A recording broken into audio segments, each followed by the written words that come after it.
So some pressing here. Actually, I'm missing a video here. I did the 140 for 9 reps. I don't know if it was 9 or 10. I counted 10 in the gym when I was there. And then my coach said it was 10 reps, so I don't know. I was told to get 10 by a friend, and I was trying very hard to make that happen for them. Because it's always nice to be in the gym with people that care when I'm doing these things, and it was very hard to get myself to get excited about these single arm things, but I truly got to a point where I really did care about these single arm things, and I really want to end it with a 150 for reps, but we'll see how that goes.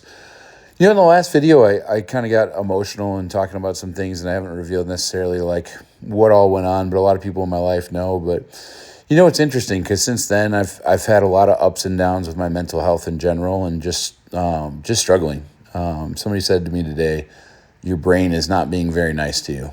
And I think that's a really fair statement. Sometimes our brains are just really not nice to us. And, and it's hard because, and me and Larry have talked about this. Here's Larry doing some dumbbells. Like, there's not a lot of room for men to have those kind of emotions. And, like, I will add to it and say I think sometimes there's not a lot of room for men in leadership roles to have those kind of emotions, and I've struggled with what that's supposed to look like, because on like one sense I do want to always be able to hold it together because I want to serve more than I ever ask of anybody, and I try to live that way, and I think I do a pretty successful job of it.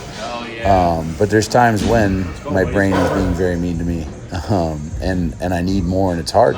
It's hard because then that cycles out because you're asking for more, which makes you feel guilty. And then you go through that cycle. And I say that to say that, like, by the time I got to this session, which was a squat session that meant a lot to me because, and you know what, kudos to my coach, because I had just mentioned to him at some point, we do audio messages. And I told him that, back in our SSB days, we had done a 540 for 4x4, 4 sets of 4. And I failed the last 2 reps. But that was in the prep. That was like my last heavy squat before I first successfully squatted 700 pounds. And so, like, I never said, like, hey, we should reload that. I just kind of mentioned it. And then the next thing you know, that's what's on my program. Like, let's throw on the knee sleeves. Let's do 540 for a 4x4. And, like, I know that I'm way stronger than I was when I failed that before. And I mean, when I say I failed it, I should have found the video and put it in here. I dumped it over my head. Like, thank God I had safeties up. I straight up dumped an SSB over my head. But, yeah, by the time I got to this lift today, I had to tap into some different emotions. And, like, I think that's why you see so many men that get fired up going into a lift. You get some anger, some yanking on a barbell. People have probably seen me do it. Actually, I take that back. People have absolutely seen me do it with deadlifts. I'll, like, yank on the bar before I go and kind of shake it. And I've been asked before, specifically by a client, I can remember she asked me if I get angry before I lift, and I was like, no. Or she specifically said that it was like, oh, you have rage before you lift. Zero. I've never lifted angry before. But, I think that's the thing is that, like, for a lot of men, this is the safe space to have those emotions and let those out. And, for me today, I think this was, and I bet you the people around me could tell, this was like me letting some frustrations out on that bar. Right there, you can see that. I did it right there. In that warm-up, when I had 3 reds on there and Larry told me to chill the hell out, dude, I was like, F it. I'm going to make 3 reds jump off my back because I'm mad. Because I'm mad that I have these emotions that I can't check. I'm mad that I can't get my brain to make sense of certain things. I'm upset that I'm not feeling like I can be the best coach, lifter, or friend I can be when I have these kind of emotions. And so, yeah, man, I let it out on this. And I was just like sinking these and coming back up and letting myself be frustrated a little bit with myself and a little bit with, past failures and a little bit with the injury and a little bit with, just feeling whatever I wanted to feel. And I thought about that as I was finishing this up. It's just like, man, maybe sometimes I do need to let these emotions out on that barbell.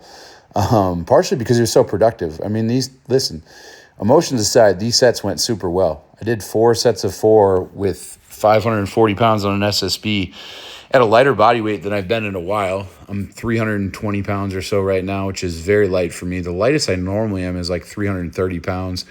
Got a lot of compliments that I look lean. I love that. I appreciate it. I'm trying to get myself as lean as possible in the 308 class range.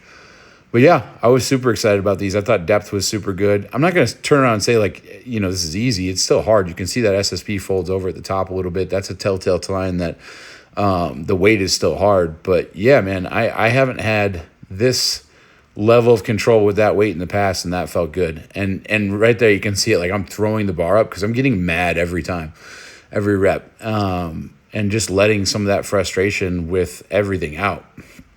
And then I kind of celebrated with these.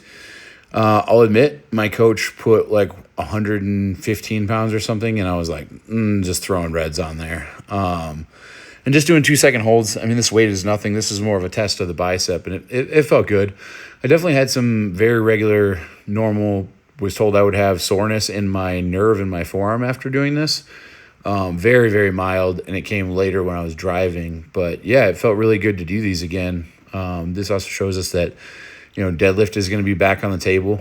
It's going to be double overhand. I've had a lot of people that are like, are you going to do mixed grip again? Are you going to switch your mixed grip? I'm really scared to switch my mixed grip. I feel like if I turn over my right hand, that I'm going to tear the right bicep, because I guarantee you that right bicep tendon is no better than the left was. And right now, like, I can supinate my palm better with my left hand than I can with my right hand. I remember one time one of my clients tried to hand me like some candy in the gym, and I like turn my hand over and it's like a claw. I don't even know if it was my right or my left hand, but it was like a claw. So I could now supinate my left hand better with this repaired one. So yeah, I'm afraid to turn it over and tear the right. So it'll probably be like some hook grip work. And then eventually when it's ready, I'll still supinate that left hand, and we'll just continue to work on the grip so I don't have that problem where I need to like bicep curl the weight, and it should be okay. And this was the finish of the day. It said RPE 5 or 6, super light belt squats with a pause. I felt like this was super light, but I also got a good pump from this. Just did like a 2x10 with these, and it felt really good. And I wanted to stick around the gym more, and I wanted to help coach some more clients, but I was a little emotionally thin, and then I went to a wedding, which was great.